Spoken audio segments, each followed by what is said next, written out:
Hi, it's almost the end of the first quarter, and if all of your OKRs are screaming red and you start questioning yourself, your team, your planning abilities, take a pause, make a deep breath, and let's first check if you've set up the tracking correctly. I will be using Oboard as an example and a non-optimized company objective. So these are my 3 key results of different types. The first one is a complete or incomplete key result.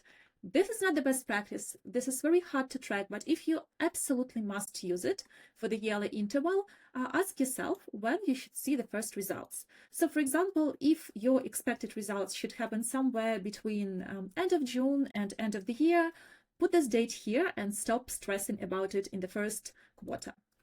Then, the second key result. It sometimes seems that it's easy to put a start target number and you can track it accordingly, you can see the progress, but the progress not always happen in a linear way. So for example, if we're targeting for 1,000 customers within the new market, we're looking at the number 20 and we're thinking like, well, we are far behind this number. We should question yourself, is this growth going to happen in a linear way? Honestly, it's almost never the case for the new companies or new business units or whatever. So what you can do instead is to think about the specific milestones and the timeline.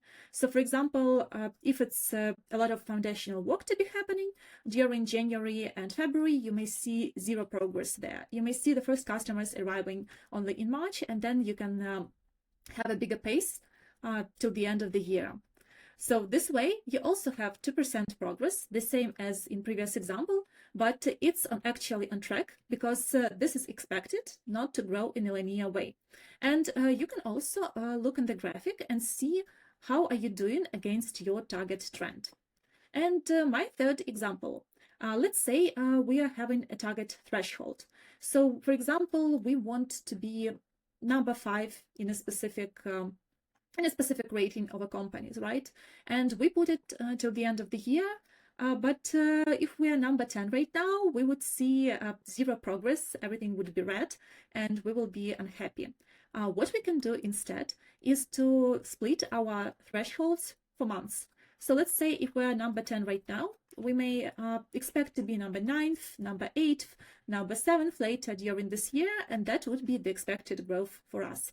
And this way, you would see if you're on track and you're not, and you can also visualize it easily within the graphic. So this is it. This is how you need to check your tracking to make sure you are not doing anything wrong, and maybe you are just not setting up it correctly. Feel free to ask any questions in the comments, and thank you.